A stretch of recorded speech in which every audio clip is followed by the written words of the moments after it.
النهاردة هنعمل اعادة تدوير لعلب السمنة. ده الجزء الاولاني. طبعا انا الحروف دي عملتها كده بالبنسة ودخلتها لجوه.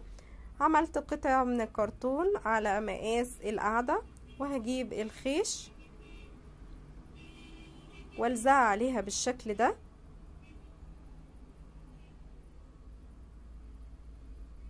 واجيب المقص وابدأ ان انا اقص الحروف بالشكل ده كده، بحيث ان انا لما اتنيها تتني معايا بسهولة.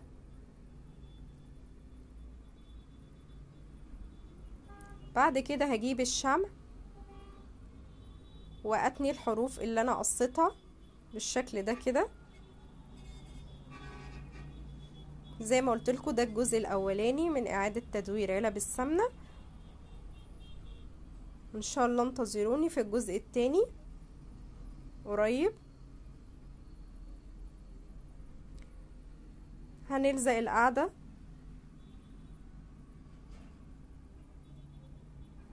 بالشكل ده كده. بعد كده هجيب خيط الخيش الرفيع زي ما قلت لكم انا ان احنا بنشتريه بالكيلو.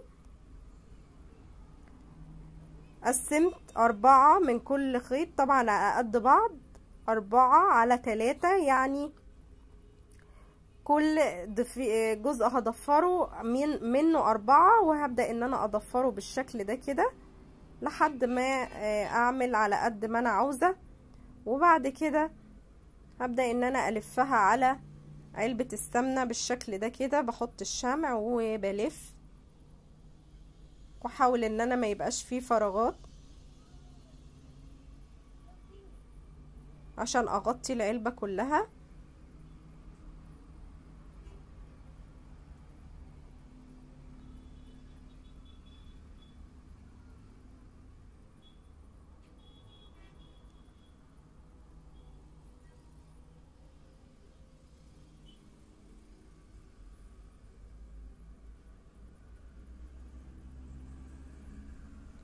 بعد كده هجيب قماش الخيش هلفه بالشكل ده كده والزقه على علبة السمنة من جوه، واتني برضو اقص من فوق كده علشان اتني الزيادة، يعني اقصها واتنيها على بره بالشكل ده كده.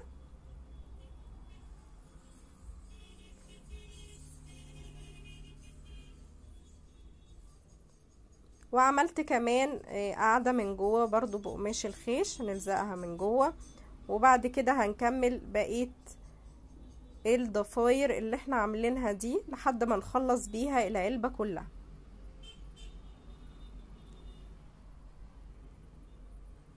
بعد كده هقيس مقاس الغطا من فوق واعمل قطعتين من الكرتون والزقهم على بعض بالشكل ده كده، اغلفهم بقماش الخيش من الظهر والوش، ونقص طبعا الزيادة بتاعت الحروف. وبعد كده هجيب نفس الضفاير اللي انا استخدمتها في ان انا بلف عليها في علبة السمنة هستخدمها في الحرف بتاع الغطا كمان. نحط الشمع وابدأ ان انا الف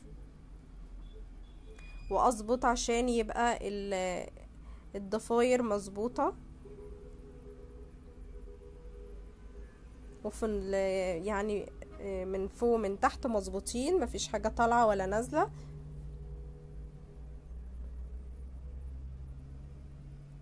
بعد كده نقص الزيادة ونلزق الجزء اللي باقي.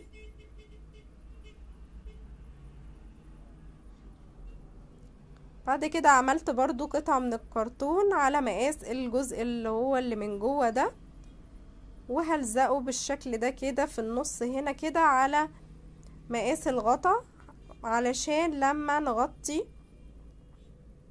الغطا يقفل معانا.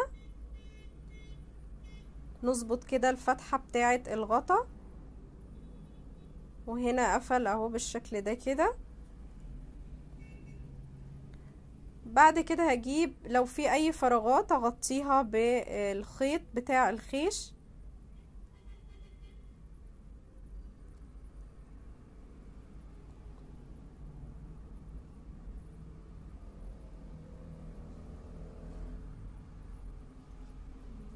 وبعد كده جبت حزام قديم عندي جلد، وهحط كده هنا في الجزء ده كده لزقتها بالشمع، وده لولي. هنحط واحدة هنا وواحدة كمان هنا. نقدر نكتب بقى في المكان ده اللي احنا عاوزينه. وكمان ده الايد بتاعة الغطا.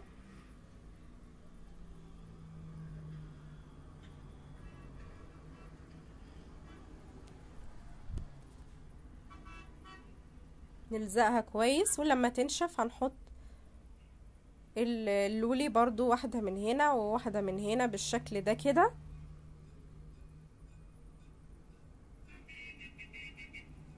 وده كده شكلها النهائي. نقدر زي ما قلت لكم المكان ده نكتب عليه اللي احنا عاوزينه. طبعا هي متعددة الاستخدامات، نقدر نخزن فيها اي حاجة تخص المطبخ، او حتى ادوات مكتبية او اكسسوارات اي حاجة. وهنا من جوه.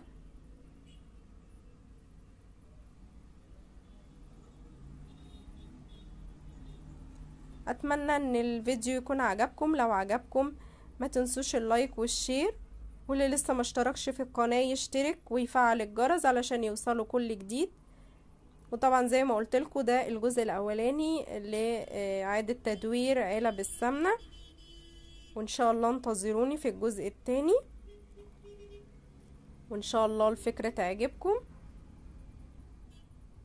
واشوفكم في فيديوهات تانية جديدة ان شاء الله.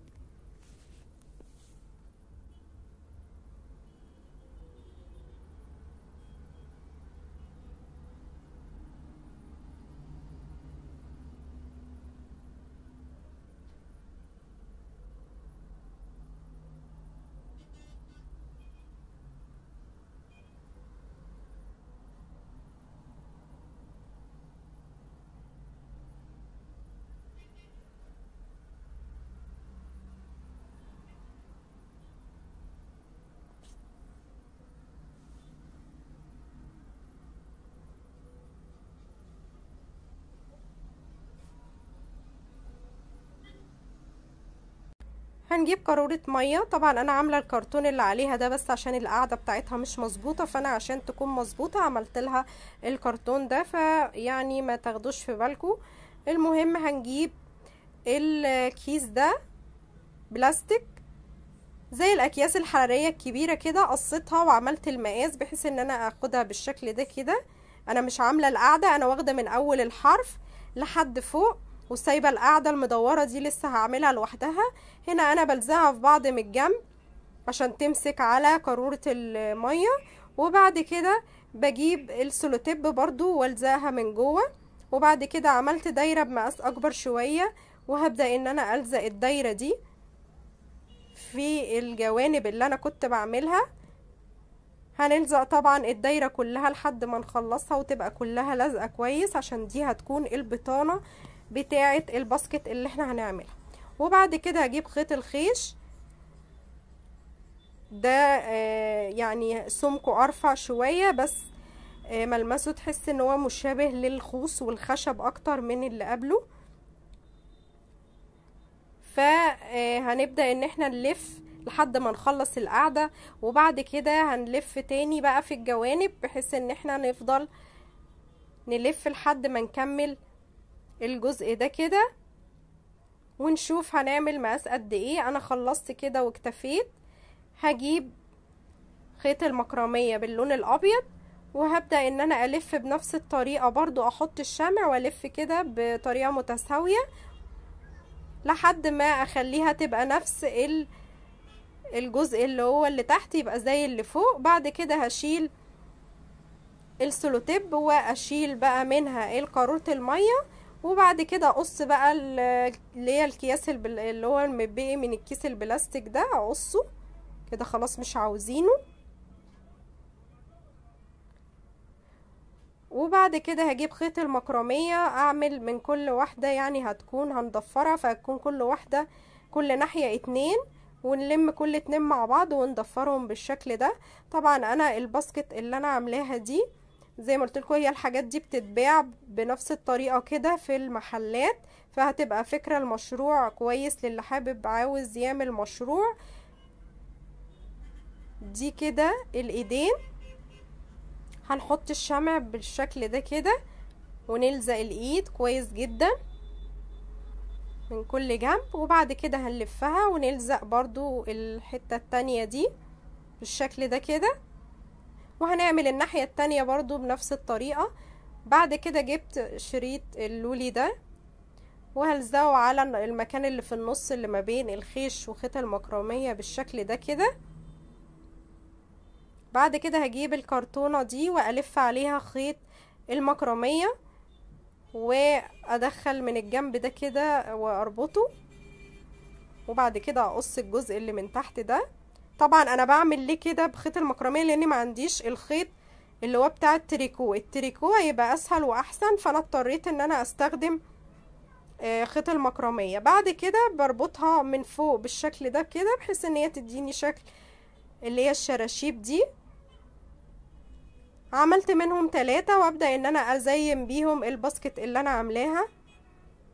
هلزق واحدة كده هنا الاول، وبعد كده احط التانية فوق شوية بالشكل ده كده، والتالتة من الناحية التانية بالشكل ده، وده شكلها النهائي. ومن جوه زي ما انتوا شايفين طبعا هي كده ماسكه نفسها وكويسه جدا وهي ما فيهاش اي حاجه. وبشوف يعني كتير في المحلات برضو بنفس الطريقه. طبعا احنا نقدر نستخدمها في اي حاجه، هي متعدده الاستخدامات، ونقدر نستخدمها ان احنا ممكن كمشروع ان احنا نبيع الحاجات دي برضو.